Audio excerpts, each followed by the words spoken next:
When my daughter got engaged, I made a decision that most people would have called foolish. I never told her, or her fiancé, that I owned the building they were planning their entire future inside of.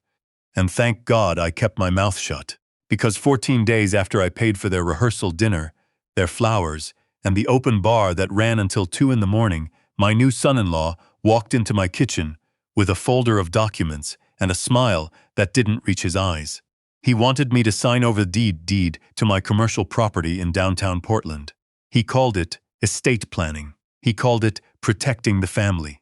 He had no idea what he was actually walking into. My name is Leonard Paige. I am 67 years old. I spent 31 years as a licensed electrician, crawling through attics in July and running wire through frozen crawl spaces in January. I have burned scars on my left forearm and a bad knee that pops every time I climb stairs. I drive a 12-year-old Ford pickup with a cracked dashboard, and I wear the same brand of work boots I have worn since 1994. To my son-in-law Damon, I was just a tired old tradesman who happened to have a decent house and a daughter worth marrying. What Damon did not know, what my daughter Carla did not fully appreciate, was that my late wife, Beverly, had been quietly brilliant with money for 4 decades. Beverly grew up poor in Knoxville, Tennessee. She understood instinctively what it felt like to have nothing, and she spent our entire marriage making sure that could never happen to us again. 22 years ago, when our neighborhood in Portland was still considered a rough part of town, Beverly convinced me to use our savings to purchase a small commercial building on a corner lot near the river. It needed everything. The roof was failing. The electrical was a disaster, which I handled myself. The plumbing had not been touched since the Eisenhower administration. We poured every spare dollar and every spare weekend into that building for 3 years. Then the neighborhood changed.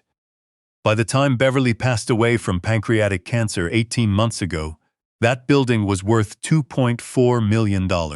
It housed 4 long-term commercial tenants, including a coffee roaster that had been there for 11 years and a physical therapy clinic that renewed their lease just 6 weeks before she died. Beverly made sure the property was transferred solely into my name before she went. She told me from her hospital bed, very clearly, that she had a feeling I would need to protect it someday. I did not understand what she meant then. I understand now. Damon Ashworth came from a family that valued appearances above everything else. His parents drove luxury vehicles they could not actually afford. His sister had declared bankruptcy twice before she turned 35. Damon himself had a sales job that paid well when he was motivated and paid almost nothing when he was not, which seemed to be increasingly often since he married my daughter. Carla had never been reckless with money on her own, but Damon had a gift for making reckless things sound reasonable. He framed everything as vision, as investment, as building something together. What he was actually building was a case for why my assets should become his assets. I did not figure this out by accident. I figured it out because I was standing in the wrong hallway at the right moment. It was the night of the rehearsal dinner 11 months ago now.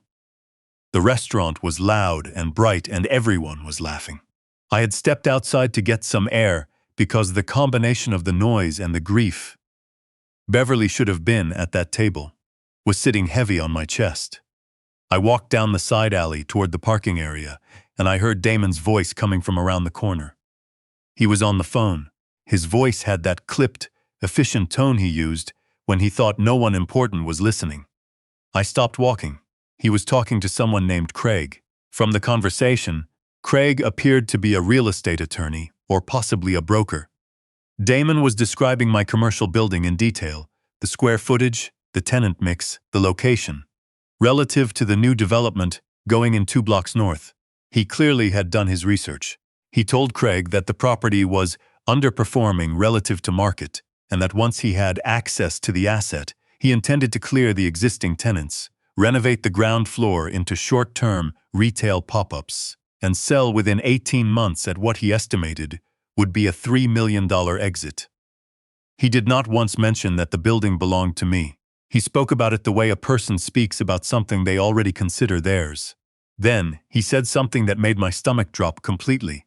He told Craig that the old man, his exact words, had no idea what he was sitting on. that I was sentimental about the tenants and would need to be managed carefully. He explained that Carla was on board, that she understood the long-term plan, and that they expected to have signatures within 60 days of the wedding. I stood in that alley for a long time after he hung up. The cold came in from the river, and I stood there with my hands in my coat pockets, and I thought about Beverly. I thought about the 11 years that Coffee Roaster had been paying rent on time every single month.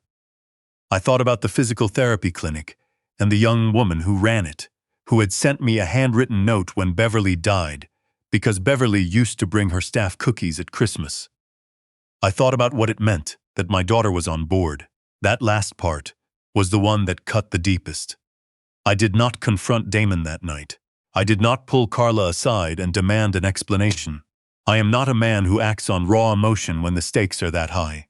Beverly used to say I was the most patient person she had ever met, which she meant as a compliment most of the time and a criticism occasionally. That night, patience was exactly what I needed. I went back inside. I raised a glass and toasted my daughter's happiness. I hugged Damon and told him I was glad to have him in the family. I paid the bill. I drove home in my old truck, and I sat at my kitchen table until almost 3 in the morning, making a list of everything I needed to do before 60 days ran out. The first call I made the next morning was to a woman named Sylvia Marsh. Sylvia was the estate and trust attorney Beverly, and I had worked with for 9 years. She was sharp and direct, and she did not waste words. When I explained what I had overheard, she was quiet for exactly 4 seconds, and then she said, "Leonard, I need you to come afternoon." I drew office that afternoon and we spent 2 hours going through the existing title structure, the trust documents Beverly and I had filed years earlier, and a set of new protective instruments Sylvia wanted to put in place immediately. She also asked me a question I had not expected. "Do you have any way to document what he said in that alley?" I did not. Not yet. But I started thinking about that question very seriously on the drive home. The wedding happened 3 weeks later. It was a good day, or it looked like one. Carla was beautiful. The venue was a renovated barn outside the city, all string lights and wood beams, exactly what she had wanted since she was a little girl. I danced with her to a song Beverly had loved, and I held it together, mostly, except for about 30 seconds in the middle when I couldn't. I gave a toast. I meant every word of it, because whatever was happening with Damon, Carla was still my daughter, and I still loved her, and I hoped with everything I had that I was wrong about what I had heard. I was not wrong. 14 days after the wedding, on a Tuesday morning, Damon knocked on my front door. He was dressed in a button-down shirt, and he had a leather portfolio under his arm. He looked like a man who had rehearsed this moment. Carla was not with him. He came inside and sat at my kitchen table, and he opened the portfolio, and he explained, in a careful, measured voice, that he and Carla had been talking with a financial advisor about the family's long-term wealth picture. He used the phrase, long-term wealth picture, 3 times in the first 4 minutes. He told me that at my age, he said, at your age gently, like he was delivering a diagnosis, it made more sense to simplify my holdings. He said managing a commercial property was stressful, and that I deserved to relax in my retirement. He said they wanted to take that burden off my shoulders. Then he slid a quitclaim deed across the table. I looked at the document. I looked at his name and Carla's name in the transfer fields. I looked at Damon. "Where is Carla?" I asked. He said she was at work. He said she fully supported this and has asked him to handle the paperwork since she knew I could be resistant to change. Resistant to change. I picked up the quitclaim deed and I read through the first page slowly. I made sure my reading glasses were on, and I squinted at a few lines the way a man does when he is uncertain. Damon sat across from me with his hands folded on the table, patient and pleasant, like a salesman who knows the customer is going to say yes eventually. "I'm going to need some time to look this over," I said. His pleasantness thinned slightly. "Of course," he said, "but we're on a bit of a timeline with some of the financing we have in place, so sooner is better." "Financing," I repeated. "Just some preliminary conversations," he said quickly. "Nothing final." I nodded slowly. I told him I needed at least a week. He pushed for 3 days. We landed on 5. He shook my hand at the door and drove away in his leased SUV, and I watched the taillights until they disappeared around the corner.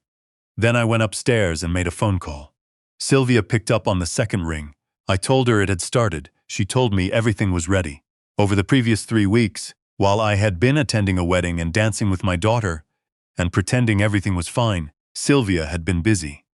She had quietly restructured the commercial property into an irrevocable trust with a set of specific protective conditions. The building could not be sold, transferred, or used as collateral by anyone other than me during my lifetime. Any attempt to do so, using fraudulent documentation, would trigger an automatic notification to her office and to a real estate litigation firm she had already retained on my behalf. She had also helped me with something else. 2 weeks before the wedding, on a Saturday morning, I had called a security company I found through a retired police officer I knew from my electrician days. They were discreet and professional. With their guidance, I had installed 3 small recording devices in my kitchen, the room where any serious conversation about my property would almost certainly happen. Oregon is a 2-party consent state for recorded conversations, which Sylvia had walked me through carefully. The recordings were for documentation purposes, not for court, but the paper trail they created mattered. I also had, resting on the hard drive of my laptop, a recording of my own voice from that alley. I had not realized it at the time, but my phone had been in my coat pocket with a voice memo running. I had started it accidentally earlier that evening when I put the phone away after checking a text. The whole conversation, Craig, the asset, the 60-day plan, managed carefully, all of it, was sitting in a file on my desktop labeled Rehearsal Dinner Ambient. I had not told Sylvia about that recording yet when she first called me in. When I played it for her at our second meeting, she set down her coffee cup and looked at me for a long moment. "Leonard," she said, "don't delete that." I did not delete it. The 5 days passed. Damon called on the 4th day to confirm I would have an answer tomorrow. I told him yes, I would have an answer. I spent the evening on the phone with Sylvia going through the exact sequence of what would happen next. I needed them to act. I needed them to cross the line clearly enough that there was no room for them to claim misunderstanding. Damon arrived the next morning with Carla this time. Seeing my daughter walk through my front door with him, carrying a cup of coffee like this was just a casual family visit, was one of the harder moments I have had in recent years. She kissed me on the cheek. She sat at my kitchen table, in the chair Beverly used to sit in. She looked at me with an expression that was trying very hard to be warm and normal, and was not quite succeeding. Damon opened the portfolio. The quitclaim deed was there, along with what appeared to be a second document I had not seen before. "We wanted to keep this simple," Damon said. "The second form just designates us as co-managers of any decisions related to the property while the transfer is being processed. Standard stuff. Standard stuff." I looked at Carla. "Did you read these?" She glanced at Damon. "We went through them together," she said. "I mean, did you read them yourself?" I said. "Yourself, without him explaining them to you?" A flicker of something crossed her face. Irritation, maybe. Or uncertainty. She said yes. I nodded. I picked up the pen that Damon had placed on top of the documents. I held it in my hand for a moment. "Before I sign anything," I said, "I want to ask you both something, and I want an honest answer." Damon's posture changed slightly. Just slightly. "Of course," he said. "What is your plan for my tenants?" Silence. "The coffee roaster has been in that building for 11 years, I said. "Maria and her staff. I want to know what happens to them." Damon started to say something about how any transition would be handled professionally and with proper notice, but I was watching Carla while he talked, and I saw something move across her face that told me she had not thought about Maria. Not once. I set the pen down. "I'm not going to sign today," I said. Damon's professional pleasantness dropped like a curtain falling. "Leonard," his voice was flat. "We have been more than patient with this. The financing we have in place has a deadline. We need this done." "What financing?" I asked. "You told me 5 days ago those were preliminary conversations." He recovered quickly. "Things move fast in real estate. You know that, I do," I said. "I've owned that building for 22 years. He leaned forward on the table. "This is happening," he said quietly, but with a weight behind it that was meant to feel like inevitability. "One way or another. Carla is your heir. When you're gone, this property comes to us anyway. All we're asking is for you to be practical about the timing. When you're gone, he said it like a fact, like a date already on the calendar. Carla did not say anything. She was looking at the kitchen table. I need you both to leave, I said. Damon started to protest. I stood up from the table and something in the way I stood, 67 years old, 200 pounds, 31 years of doing physical work for a living, made him stop mid-sentence. I need you to leave my house, I said again. Right now. They left. Carla paused in the doorway for a moment, and I think she wanted to say something to me, but Damon was already at the car, and she went with him. I closed the door and I stood in my kitchen for a while. Then I picked up my phone and called Sylvia. It's time, I said. What happened over the next 3 weeks was quiet on the surface and very loud underneath it. Damon, not realizing the property was already locked inside a trust structure he had never known existed, moved forward with his financing. He had apparently told a private lender, a hard money operation out of Seattle, that he was in the process of acquiring a commercial property in downtown Portland and needed bridge financing for renovations and carrying costs. He used documentation that described himself as the incoming owner. He submitted, according to what Sylvia's litigation partner uncovered, a letter on what appeared to be my letterhead stating that I had agreed to transfer the property and was simply waiting on final paperwork. That letter had my name on it. I had not written it. When Sylvia's office received the automated alert from the title monitoring service, a flag triggered when someone ran a title search on the Prana property without authorization. She called me the same afternoon. Her litigation partner filed an emergency motion with the county court within 24 hours. The motion included the audio recording from the alley, the documented timeline of Damon's approach, and a formal declaration from me attesting to the forged letter. The hard money lender in Seattle was contacted by Sylvia's firm directly and was informed that the property they were underwriting a loan against was held in an irrevocable trust and could not legally serve as collateral for any transaction initiated by Damon Ashworth. The lender, to their credit, pulled the application immediately. Hard money lenders move fast in both directions. Damon did not know any of this had happened. He found out on a Thursday morning when two things arrived simultaneously: a certified letter from Sylvia's firm and a call from the Seattle lender informing him that the loan had been declined and that they had received information suggesting the documentation he submitted may have contained fraudulent representations. I know this because Carla called me 40 minutes after Damon received those communications. She was crying, not the soft crying of someone who is sad. The harder, shorter crying of someone who is scared. She said she hadn't known about the letterhead. She said she hadn't known about Seattle. She said she had thought this was just moving some paperwork around. I believed part of that. I did not know how much of it to believe. I told her to come to my house. Alone, she did. She sat across from me at the kitchen table, in Beverly's chair, and she looked like she hadn't slept. She was still in her work clothes. It was 6:30 in the evening. I told her everything.